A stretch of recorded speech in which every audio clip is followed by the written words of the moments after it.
What is up, guys, and welcome back.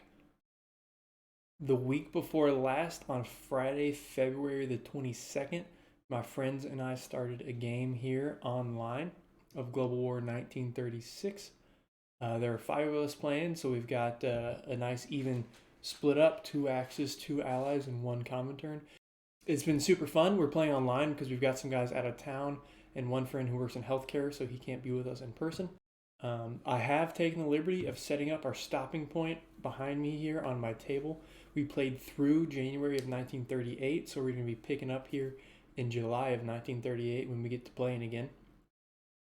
So in this video, I'm going to take you guys through kind of what's happened in the early game because we are actually playing again tomorrow night. I'm actually planning on streaming that. We're probably going to start around 6 o'clock p.m. Central Time.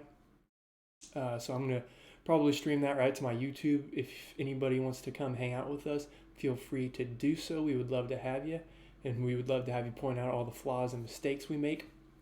If not, I am planning on making a highlight video based on the recording I get tomorrow night, and I will be posting some highlights of our game, as well as making another recap using my real board behind me here, as usual. So hopefully we'll get in 3 or 4 more turns tomorrow night. You know, it's going to start slowing down because we're getting into the juicy part of the game here, so we'll see how it goes. We've got 3 returning players and 2 brand new players, and all 3 of us returning players are still not super experienced in this magnitude of a game, so we're going to be making a lot of mistakes, and we're going to be probably going pretty slow. So if you guys want to come hang out, feel free. We'd love to have you. All right, let's go.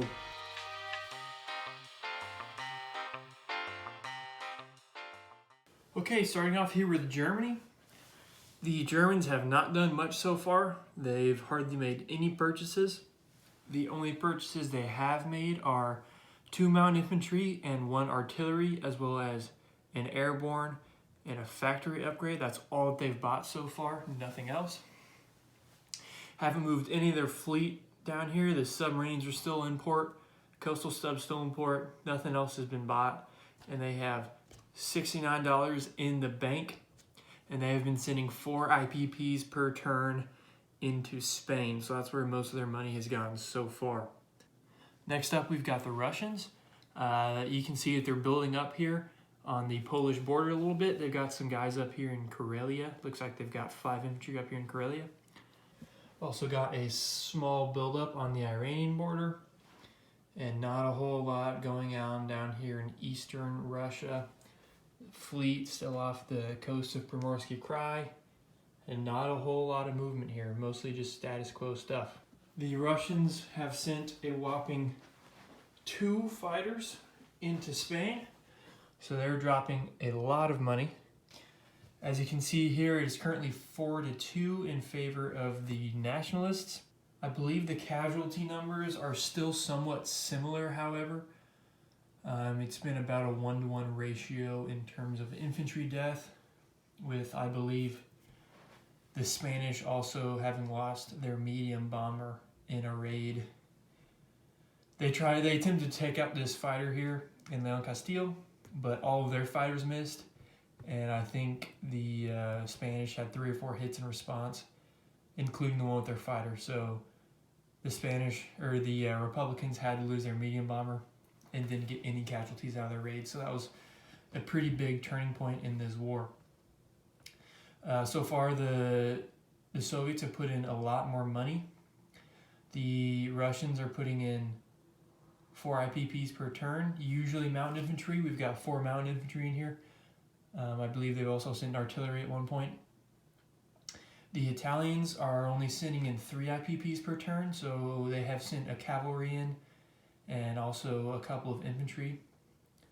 But most recently here, I don't even have it painted up because I wasn't expecting this to ever happen. The Italians have sent an anti-aircraft gun into the Spanish nationalists, so that's an interesting thing that I, for one, have never seen before. So we'll see how it works out for them, but the Republicans are sitting on 3 fighters there in Catalonia, so we'll see how it goes. Up next over here, we've got Japan and China. Japan invaded China on their third turn. So in July of 1937, the Japanese invaded. They have made 2 rounds of attacking, and they've already taken out most of the east coast of China. They swooped in and took Guangdong down here. They've got Nanking, they've got Shantung, they've got Hopa, they've got Peking. The communists swooped up here and took Suiyuan, so their income is at 3 currently. The nationalists have vacated Hunan, but they also have Yunnan as well, so they are making $3 a turn. Towards the very beginning of this battle, the communists and nationalist Chinese were not getting along very well. They were fighting. They were really having some intense discussions in our chat, which was hilarious as a third-party spectator. I'm playing as Germany, so I wasn't involved in those discussions, so it was really funny to watch. But right here at the end of our play session in January of 38, they actually decided to finally make their truce. And the Chinese made a desperate charge here into Shantung to try to take out these airplanes we've got sitting here, 2 fighters and 2 TAC bombers. They ended up getting some, if I remember correctly, some pretty lucky rolls. But they only took out the infantry that were accompanying those planes. I believe it was 5 or 6 infantry sitting here with the planes. They all died, but the Chinese suffered heavy casualties and have regrouped into Szechuan. Up here they have 11 infantry, a mountain infantry, and a cavalry, as well as 4 more infantry down here. But they're only making, $3 a turn, so we'll see how long they can hold out. And the communists are looking spread out, but so are the Japanese. The Japanese currently only have 4 infantry in mainland China right now, as well as 5 Marines down here, a mountain infantry, and 2 motorized and a cavalry. So the Japanese are looking a little bit thin on the ground as well. So it's honestly right now it's anybody's ball game here. We'll see how it turns out. This has obviously been the most interesting part of the game so far. Not a whole lot else has happened throughout the world. But so far it's been super exciting, and this is honestly always one of my favorite parts of this game. Moving on to the British. Over here in the Isles, they haven't done much. As you can see, they've consolidated their fleet into the English Channel down here, and this is what is sitting down there.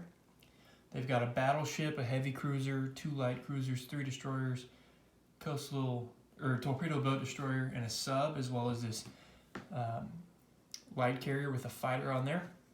So that is what is sitting in the English Channel on standby, given the ramping up German industrial production. It seems that the British have taken a fancy to bolstering Gibraltar here. This is where most of their income has gone. You can see they have 2 mounted infantry and 2 artillery sitting in Gibraltar, as well as a little bit smaller of a fleet sitting off the coast of Gibraltar. Over here in the Med, their Mediterranean fleet has not moved since the beginning of the game. It's still just hanging out.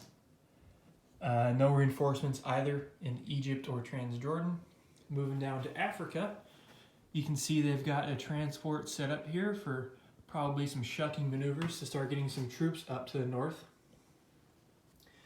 Over here in the FEC land, they've recalled all their fleet to home port outside of Calcutta. They actually built a fighter here, which is a bold purchase for the FEC, but I love it. Other than that, not much going on. They have pulled their infantry out of Hong Kong, so Hong Kong is completely undefended right now. It seems they have decided to withdraw from their interests in the area. And then down here, let's see if I can get you a good angle. Down here in Australia, not much going on. I believe the only 2 purchases they've made are this infantry right here, and then they also bought a 2nd destroyer, so Anzac's looking pretty beefy. Up next, we've got the French, and while we're over here, we'll talk about their Asian interests. They've still got their infantry sitting in Cochin China, and they have recalled their transport to the protection of the FEC fleet. Moving over, Syria is still status quo. Algeria is still status quo. They have moved their Mediterranean fleet over here to chill with the British. Their French fleet has come up here to off the coast of Denmark, so they are now threatening the Danish, those mean old French.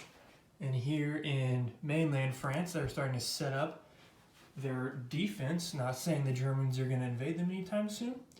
I would never say that, but it seems the French feel it is necessary to start setting up defense. Looks like they've got 4 infantry in each of these 2 territories, bordering the rest of Europe, as well as 5 infantry and artillery and motorized, and their 2 planes in Paris, as well as they built a fortification within Paris. So it's going to be a tough nut to crack if the Germans ever decide to go into France, as well as 1 infantry still sitting in southern France. Next up, we've got the Italians. Big news on the Italian front. They actually conquered Abyssinia without casualties, which was great. And so they promptly built a transport and transported a fighter and an infantry from Eritrea back into mainland Italy. You can see they've got an extra infantry and fighter in there. Other than that, they also annexed Albania with a mountain infantry, and he's still sitting there protecting it. But other than that, the Italians haven't done much. They've just been doing a little bit of lend-lease to the Spanish nationalists, as well as they have built a new battleship, meaning they now have 2 battleships in the Mediterranean. I've already talked about the KMT, so lastly up, we have got the Americans over here on the West Coast. Obviously, nothing has changed. The Americans are only at $11 of income per turn, so they can't do any lend-lease yet. They've only been doing some stuff in home country. As you can see, they have flown this tactical bomber from the Pacific Northwest over here to the East Coast. And it seems apparent that this tactical bomber has come to this side of the U.S. in anticipation of landing on this new carrier that the United States finished and placed in the Atlantic. So given this information, the Germans are kind of about to crap their pants, but we'll see how that goes. They have moved a light armor into the Carolinas. They made a very big deal about moving a unit, so I just wanted to make sure you guys knew that as well. There is a light armor in the Carolinas, as well as this medium bomber making a trip up to New York. And that is it, guys. I'll show you the tech chart real quick if you're interested, though it is still quite early, so not a whole lot to say about that. All right, and that is all I got for you guys. That is a recap of everything that has happened so far. It is still early, so not much going on, just some action in Spain and China. Now we are coming up on July 38th, so the Germans, I expect, will start ramping up their purchases with the advent of medium armor and mechanized infantry in German homeland. So tune in tomorrow night, guys, and I will see you later.